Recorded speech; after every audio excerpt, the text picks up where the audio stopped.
roundtable discussion, even though the table is rectangular. And we got Randy Neal back in and Charles back in, and the two characters, George Bryce and Tim WIlkerson, of course, Lake Speed Jr. And we were just having a talk-off. Like, who talks more, Lake or me? And it's a great battle. But all you have to do is go to one NHRA race and listen for the whole amount of days. There's more words that will come out of your mouth than mine. But gosh, he's winning already. Gabba. What he said. That is true. Okay, so I want to just set the table, like, in terms of characters. We've had so much feedback, like Randy, of course. But what do you think it is about drag racing, George, that brings in a person like WIlkerson and yourself, who are larger-than-life personalities? Well, it is very unusual that drag racers are a unique breed.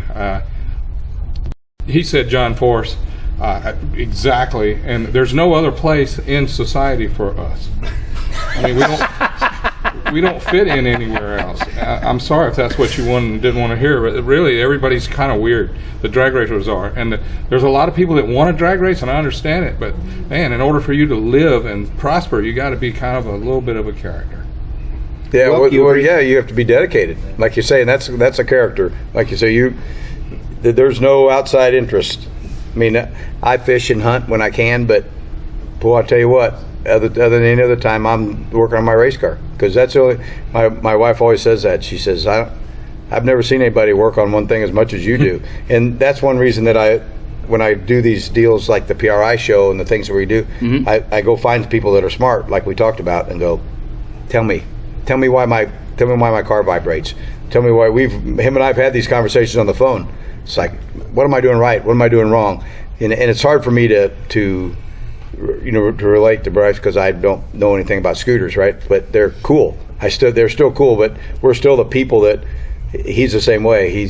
When he did it and he was on, man, there's nothing else. So, and I don't know that, I guess that other forms of racing are that way, but we have such a limited opportunity to make mistakes in our classes that, man, it's a 99.9% preparation, don't you think? Yeah, we don't have a makeup lap. We don't get the lucky dog. I mean, we're not like trying to get back in front of the guy that's got the lucky dog. Right. We're going to go home, or we're going to stay. And I was trying to explain. It reminded me of Warren Johnson talking about another character, talking about what it took to win and what it took to be in the front. And it's 100% dedication, like blinders on. And when somebody tried to talk to me when I was switched on to maximum capacity and maximum effort, I really wasn't that nice of a guy. I was just busy. And I had in my mind that I was trying to make payments. I was trying to buy food for my baby, socks. I was trying to supply for the home. It was a day job. I mean, I started as a hobby, absolutely, but it got big enough to be a day job. And it was a passion required. Huge passion. Well, that's the same thing my dad did in that vintage karting group we was talking about. Those guys that raced, and the guys today who raced, the same thing. They sprint raced. So you had 3 shots per weekend. You had 3 heats, 7 laps, 10 laps, something like that. Yeah. You had to go. Yeah. And you didn't get a lot of makeups. And so those guys would race all over the country. That same dedication comes across. Then I'd say even the 80s, 90s NASCAR was similar. We didn't have that lucky dog and all that kind of stuff and all that mess. And you had to change engines 3 or 4 times a weekend, and you had to want it for it to happen. Right. And if you weren't dedicated, there's no way you can make it. It weeded you out. Oh, Joe, and I think our sport, I'm sorry, man. No, go ahead. I think our sport has elevated itself now to where the characterisms have gone away a little bit, because back in the day, like Warren, Bob Glidden, there were some neat wars. That's when I loved pro stock. Are you unaware of the Elite Motorsports Josh Hart incident? No, I knew that. Yeah. I was parked right behind him. Oh, really? Oh, yeah, I seen the dirt flying. Did you? But yeah. You're going to mess with hillbillies from Texas and then wonder why you're getting beat up? Come on, man. Them guys live for that crap. Oklahoma. Yeah. They'll be very upset. Well, whatever. We were in Texas, but all Mitch King's. I'm talking about Mitch King's guys. Yeah. They're all from Texas. Okay. You know what I mean? Yeah. But they're pro stock guys. They're clean and shiny. They don't want to fight. Whatever. Yeah, right, yeah. See, I knew I'd get him going there. Top We're secret having fun. You're finding out about it. Yeah, it's not like NHRA.tv is watching. Or well, they know what happened. But and sometimes you get those conflicts, but that's fun. right? I mean, back in the personality conflicts. Everybody's out there. Back in the day, it used to happen all the time. You know, and rivalries are great. Yeah, they are. Rivalries make sport. Yeah, it's not like front page news, but John Myers, late great John Myers, and Dave Schultz that was everything. That competition, their button heads was everything. You know, it was a big time. Yeah, I used to love to go up and watch those guys run, and they were sweet guys though when you talk to them. Good dudes. I mean, you get them apart, right? I mean, they were cool. Yeah, I loved them days. Yeah, you probably if you caught it or not. Earlier, Scooter was talking about Warren that yesterday was the first time he really ever had the time to spend talking to him because during the whole career, because Scooter did stuff for Glidden, Glidden wouldn't let him talk to him. No, God no, God no, they hated each other, right? I mean, right. They were the hatred between those two, or the rivalry between those two, extended so far that even your extended friends and suppliers, no, you can't sell to them. No, it was bad. Them days were fun though. Go ahead, Randy. No, listen, the one thing about the grouping in general, though, is I've always talked about the racer that starts at the bottom. The thing that's interesting is that there's a common thread here, and they all have what I call a social disease with no known cure. Once this thing's in you, it's in your DNA, your heart, if you will. Right. That's one thing about racers. They are so unique in that they defy logic in most cases. They just bowl their way through it. Now we've evolved to technology. Right. Technology is our friend, and boy, we're taking this thing to a skyrocket height. And so guys that pioneered, you guys that are out there in the field every day, you're seeing this stuff. Yeah. And so all of the new young blood, what an opportunity for these guys. You remember when Warren made a statement a while back that he said, there's an opportunity now within the structure and what we're seeing, what we're trying to demonstrate here, where a young person can really dedicate themselves and elevate themselves to the point that they're going to be able to charge more than the doctor charged. They're able at this page to move forward, and Warren was just right on track. This is the opportunity of the future. The young blood, hey, the gray hair's platinum hair, by the way. The deal is that we got to understand our opportunities here to pass that along. Next generation stuff. Well, that's right in line with what Judson had said in the video, that if you can put chips on the ground, you will make a good living. Mm-hmm. Yeah. You'll be able to put a roof over your head and clothes on your kid's back and all that kind of stuff. It's either you're 3D printing it or you're welding it or cutting it. But if you can make something, you can make something of yourself. These are going to come back and to be popular again. Oh yeah, they really are. There you go. These are the guy that can use this stuff is going to be popular again. And the conversation we were having not long ago, they should have never fallen out of favor. That's right. That was a mistake. And my dad says it all the time. Now he didn't work with metal. He worked with concrete. Mm-hmm. Right? He was a mason, and he grew up working with pride that he could do stuff, work better, cleaner, faster, smoother than the guy next to him, and ended up starting his own business as an entrepreneur, and that's why I was able to live a good life. But through like the 80s, there was a period where like you'd want to work in a cubicle, right? Like every depicted job you would see in a sitcom or a show, someone worked in a cubicle, and if you were a plumber, that was not a good living to have, right? Like somehow you were maybe a little less. I think we are learning that was also a mistake, right? If you can work with your hands and your mind, not just one, but both, that is optimal in many ways. And there's a feeling of satisfaction. It's hard to live without a plumber, too. Yeah. And on Sunday, you didn't want to go very long. Charge you $500. Hey, that air conditioning repair guy is your best friend on an August hot night. Yeah. and there's no shame in it, and it's a good living, and it's not going anywhere. Because I do a lot of speaking in high schools about that exact thing. Tell them kids that all the time. Said college may not be for every one of you. Every one of you don't have to come out with an IT degree. Right. It's not. I mean, there's plenty of IT guys in the world. I guarantee you. Come out as a plumber, come out as an AC tech, come out as a welder. We have local schools in our area. Everybody does, right? Everybody's got a local tech school. Boy, push your kids to those schools, because just like George just said, I'm telling you, there's days where you're going to wake up and you're going to call a plumber and he's going to go, well, I'm like 2 weeks out. Yeah. You're going to be looking down at that toilet going, I wish I had another buddy that wasn't 2 weeks out, right? Right. So very, very important that kids understand that it's just not. It doesn't have to be in a cubicle behind a PC in order to make a living that not only is prosperous but is rewarding, right? I mean, yeah, satisfying. Satisfying. Yeah, I mean, not to get off subject, but we got kids we're staring at here that are running these TV cameras. God bless you, kids. Yeah, right. Same exact thing. You don't. It's all important. Everybody's job's important. The thing is, you don't have to be a kid. Yeah. No. To make the change, right? I mean, there's always opportunities in life that come along that you don't know what that path you're supposed to go down. You usually don't know what path you're supposed to go down. Be open to that change. I mean, if anything, the last couple of years have told us is, hey, man, life can be short, and do what you love. If you're not really doing what you love, you're not super happy or interested, make a change. Yeah. Let me tell you something. The one thing about our trade, there's change. Yeah. My God. If you think about when we started this thing with a flathead Ford engine, and look at what you guys are racing now. And it used to be in the old days, and I'm an old fuel guy that knew how to blew things up. Wasn't very smart, by the way. But my point was is that now you're able to take that thing and recover. You're able to learn from that. And wait a minute, this is a different gig. Everything changes. There is nothing constant in what we're doing today. And that's the exciting part. Young man, old man, don't care. If you're bored with your job, come on this side. You're not going to be bored on this end. I guarantee you. We actually use I shouldn't say old. Hey, current technicians, and they make great machine shop guys. Yeah. Great machine shop guys. They're tired of picking up a transmission or putting cylinder heads on or whatever they're tired of doing, or diesel mechanics. I got a couple of good diesel mechanics that come in and help us. Man, they are tremendous machine shop guys. Yeah. Because they know how to measure things. It's important to them. They know where it goes and why it goes. Pretty neat, Randy. Listen, one of the reasons I got into the machine business way back when is that I was a line mechanic. Yeah. Okay, I get it. And that was a way for making me income. I got to tell you, I stopped bending over those fenders and I just take the fenders off. This is cool. Right. I can cut right to it. I'm telling you, this trade is so wide open and so many opportunities.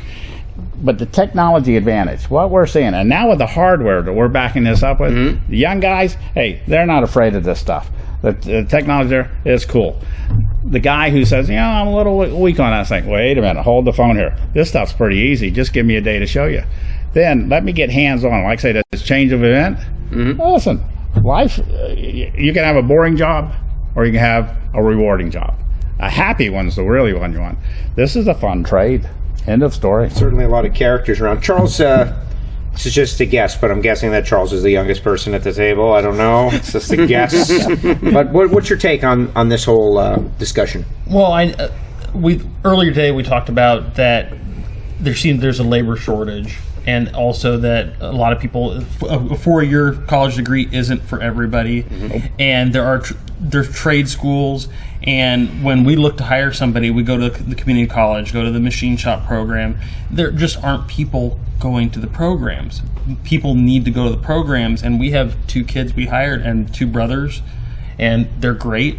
And likewise, I hired a guy last week that was laid off from another machine shop, another production company in town, and he wasn't happy at that job, and he's a car guy. And it was his dream job. And he was friends with one of my other machinists, and this guy was going like 1,000 miles a minute that he was so excited. And after he left, one of my other machinists goes, he's normally really quiet and keeps to himself and everything. Right. The passion. He was just so excited that he was able to come and he was going to be able to work in a machine shop making parts for cars, and it was his dream job to be able to do that. Right. For Tim and myself and you guys, like for us that are been in the sport for our whole life, it's our turn now to try and feed that information and that stuff. Right. That's why I love these expos. That's why I love this convention, is to be able to give back and try and find that new crop coming in. I know that's one reason Tim gets to run every day, is because you really try and bring up the next crop. Cool, man. I'm so lucky. Hard for that. Yeah, I got 22, 23, 24, and 27. My youngest, my 4 guys that work on my race car team. That's so great. None of them had a job working on motors or race cars before they come and work for me. Yeah, so fortunate to get these kids, but just like Randy and like you've been saying, George, get them and you mold them. Try to get them, and I tell them all. I've told you when we were talking earlier, I lost some guys to, an IndyCar team and to a NASCAR team that worked in my machine shop for 2 years. It's like, well, crap. That's not what I want. Right. I want to steal them guys and keep them. You know what I mean? So I thought, well, if I can't keep these guys, I'm gonna find kids that. I mean, this one kid worked at a car wash, the other kid worked at a damn landscaping center. There you go. But again, love cars. Oh my gosh, cars are the coolest kid, and that's our biggest problem. I think I see now is the cars aren't as cool as they used to be back when we were kids. You know what I mean? I think I grew up in the greatest era, but me too. You know, we have to figure out a way to do what you guys are talking about, where make sure that the kids understand that this isn't about cars. It's about your future and about making sure that you have a good job and that you're contributing back to the society and you're making everything work. It's all a round table. It all has to start here, and you're a part of that.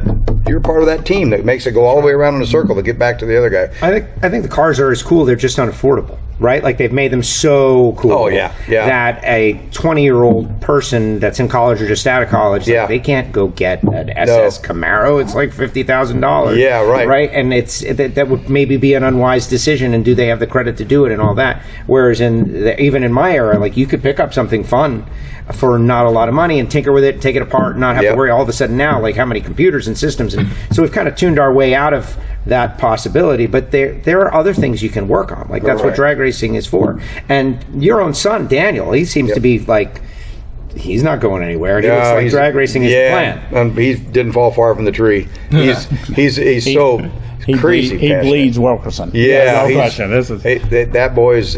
I'm just blessed with all three of my children. Daniel, though, is just so intent on making this his home. I mean, he's got an accounting degree. That's what he went. I taught him that since he was this big. He grew up in the gas stations with me, and I said, boy, there's always gonna be money needs counted. So you need to go get your degree in that. So he's going for his CPA exams and blah blah blah blah blah. But so in love with cars that and I think next year he's probably going to work on Chad Green's car all year long. Awesome. Excellent. I don't know if I should say that out loud, but breaking news. It's too late. Yep. So that's probably what's going to happen. The accounting degree is going to be. He's going to step out of accounting and going to be the crew chief on Chad's car, and we're going to see how that works out. And Chad's eating up too. He's a successful. He's already super successful, and he's got a son out there who's following in his footsteps. Yeah, he tested in my top fuel car at Dallas. And that was kind of exciting. Oh, really? Wow. Yeah. Nobody knows that either, but it was fun. He made 3 laps in that, and he got all kinds of spoilers going on. The normal deal, he's got a top sportsman license or a top dragster license, or whatever. And I said, "Now, this thing's fast, man." First time, that was fast. I said, "I told you, it's not a top sportsman car." Like Alderman on the Pro Stock motorcycle. Biggest thing to see. When his hands and feet came off when he popped the clutch on that Pro Stock motorcycle. He so cocky, so good. Who was that? Darrell Alderman. Oh. He jumped on there and floored it, popped the clutch, and both hands and feet came off. Yeah. And he was like, holy crap, hold on to that thing. But he knew he could do it. Yeah, Darrell, yeah. Like you say, Pro Stock car is a lot different than Pro Stock bike, my friend. Yeah, don't have a seat back or a seat belt. Exactly. I watched the guy get a Pro Stock bike, or try to get one day. Well, hell, it might have been Darrell, I don't think it was. Leaned over that thing, thumped the clutch, bike went that way, and he was standing still. Yeah. Right up underneath his butt. I thought, well, that didn't work out well. No. You get a tire stuck to the ground, you hold the throttle wide open, and you pop the clutch, something's definitely moving. Your butt better be up against the seat. Yeah, something's moving, Yeah, I mean, it went right up underneath me. Anyway, we got off track. It's fun. Yeah. But back to the topic, though, I agree with Randy. That blending of technology, you still have mechanical systems. Yeah. But you've got the advantage of technology. It's kind of, can you imagine if they built the Buick Grand National with the turbo with today's technology? How freaking cool a car that'd have been. Oh, yeah. Right? I'm kind of dating myself here, but I'm also, I had a black Buick Regal. Oh, yeah. My first car. Yep. And guess what? It had a 302 in it with a 2-barrel. Yeah. But what I wanted was a V6 with a turbo. Right? Yeah. That's what I wanted because that car was cool. Yeah. But that's what's neat about this is that blending now of technology. You can get real advanced. Yeah. You can be more accurate. You can be more precise, but it's still making noise and sound. I mean, it's like that sound of that car going away in the distance we were looking at how it's changed.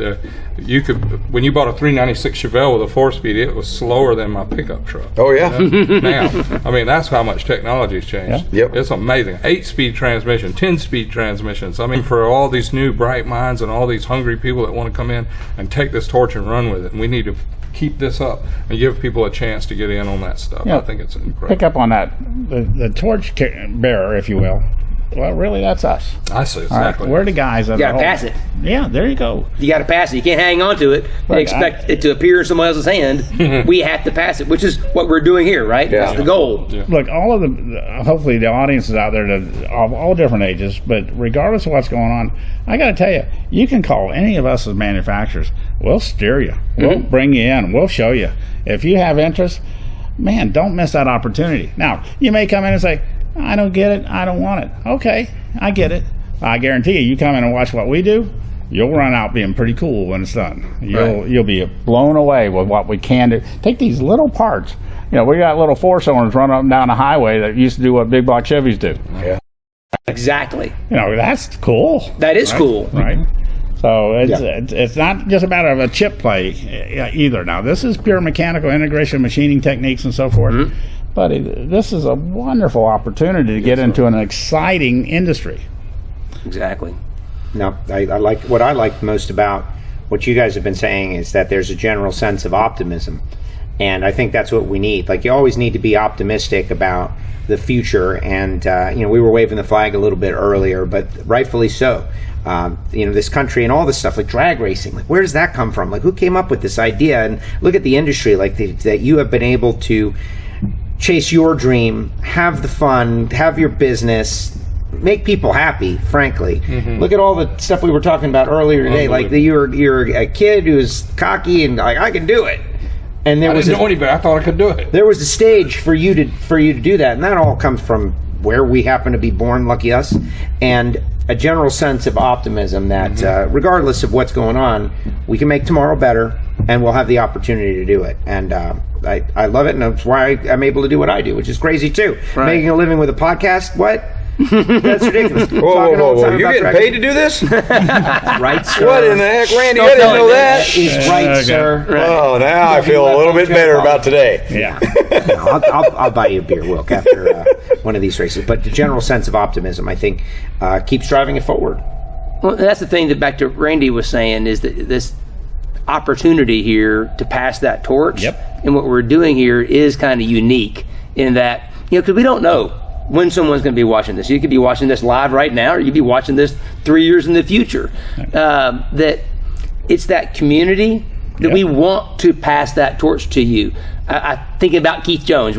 Make me your first call, right? Because back to the Parts Supply Roundtable, the most expensive part you'll ever buy is the wrong part. Right. Amen.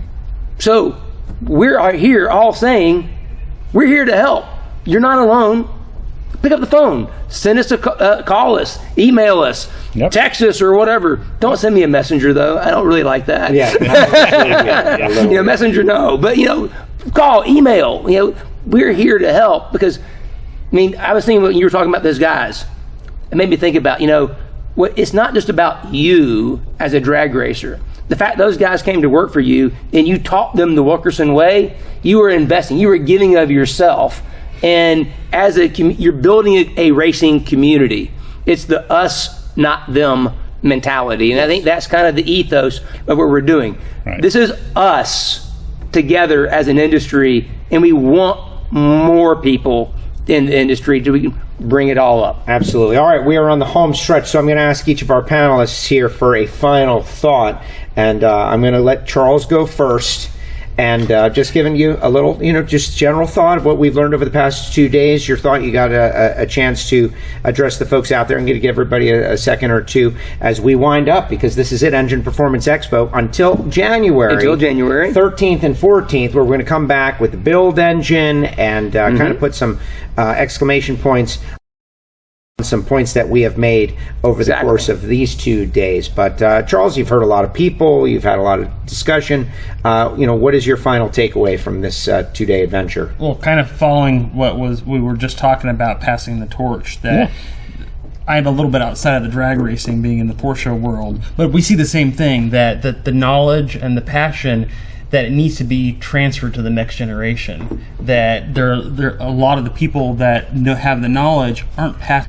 That is the responsibility of those in those positions to pass that knowledge along, so that there'll be more to bring more people into that community to continue. Absolutely, Randy.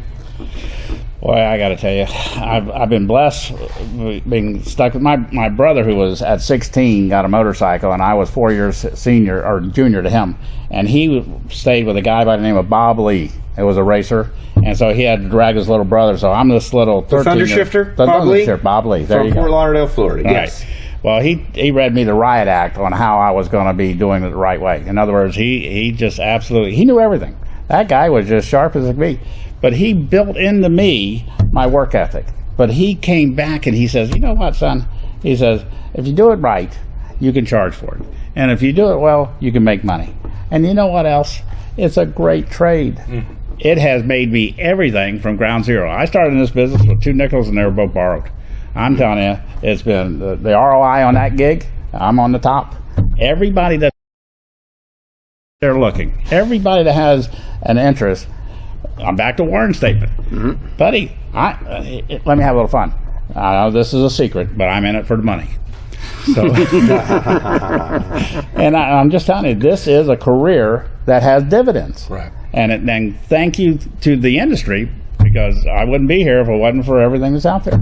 Excellent. Wilk, you'll be out there this weekend, Thunder Valley Nationals, trying to gain points, win the race. Final thought. No, yeah, just to bounce off Randy there, that I show with a bucket of junk, old wore-out balancer, and he spent a ton of time explaining to me why I wanted to buy this product and that product. And I'll talk to you about my competitors if you want, but this is why I do what I do. And just like he said, I think that he was passing that on to me, right? So if I have the ability to do that to some of the kids that work for me, I feel blessed. And one of the kids that worked for me was in the Ford apprentice program. Okay. And he called me and said, Ford's offered me a job, and this is how much they can pay me. And I said, I can't pay you that. Well, I want to work on a race car. I said, I can pay you that. If that's what you want to do. Yeah. If you want to work on a race car, if you want to sit in the damn room and build widgets to make the window go up and down, that's cool. You can't smell nitro inside. If you want to come get dirty, man, if you want to sweat and you know, I tell every kid we only work half days. 8 to 8, 9 to 9. It's only half a day, right. So it ain't bad. You know, so and they're all good at that. So, but you know, you guys are all absolutely right that there's so many opportunities in our field, and you know, I've owned an auto repair shop since 1982, and had tow trucks, and now I got a machine shop, and all these great manufacturers that I deal with. You know, Randy and Rotler, all those people that I buy things from that actually make me such a good businessman. That they need people too. So wide open out there, kids. Yep. All right. Well, good luck this weekend. Thank you. George, final thought. I'm real proud of your guys that got elevated to their next level in their racing, the IndyCar teams and stuff like that. That's what I think. That's really our job, is to be a stepping stone. It feels a little bit bad right at first when that guy comes in and you work with him and you help him get there, and then he moves to the next greener pasture. Well, if it's up in our sport, I think it's a great thing. Makes room for the next guy. Schumacher and Force do the same thing to me every year. Yeah, okay, well, then, all right, I'll brag on them then. Scoundrels. Scoundrels. And then the opportunity I've had in the motorcycle engine business for all my years is new people, because I was very lucky to have young folks that want to get into that. Young folks. And it was a good time to let them. We had 97 different guys over our 40 That's really years, cool. and they moved on to greener pastures or the next level. And we actually built our own competition that way. Excellent. George, thank you very much. And that is going to do it. Lake, what a great job you have done. No. Every video. You were in every single video. I was. You were in every single video. Or I was there for every single video. Final thought. If I wasn't in front of the camera, I was behind the camera. And I apologize for the bad sound quality at some places. We're going to get better at it. I'm not as good as my wife yet, but she's trying to show me down the way. So thank you to everybody. I mean, we've mentioned the sponsors several times. Thank you to all of you guys. Everyone that's poured into this. You know, I did try to have a real job once. I was miserable. I gave that back up. this is where we want to be, and we'd love for you to be here with us. And hopefully in January we'll be able to have some people in studio. But again, thank y'all for everybody, and we'll be back in January. And it'll still be Bristol. Have a little bit of NASCAR flair. Oh, I'm a NASCAR guy. Oh, I forgot about that. That's right, man. He's really It's a okay, go-kart guy. I know, I'm messing with him. Go-kart guy. I'm messing with him. Guy. So Keith Thornton's going to be here. Oh, well, that'll be fun. With his son Jeff, and that second generation guy. Yeah. You're going to have Mark Cronquist, one of my mentors here, and some other guys that we're going to get Bischoff here as well. We won't go all circle track on you. We'll get some of that guys. It's going to be cool. So we're going to continue on. Hopefully we won't blow up the engine, but you know what? I'm okay now if we blow up the engine on the dyno at Benz, because Warren said I got to fail forward. We're going to fail forward. Hopefully not, but we'll try. Right? So how much power we can make. So, hey, we're not done yet. This is just the beginning. Thank you for being part of it. Stay tuned. There's more to come. Thank you guys. Appreciate it. Great job, Engine Performance Expo. And it'll be up and live for the foreseeable future. So don't worry and share it with your friends. We'll see you next time. Thank you. What a day, what a day, what a day. Yeah, my brain is swollen. I've learned so much today. They told us, don't start cars. We are not going to listen.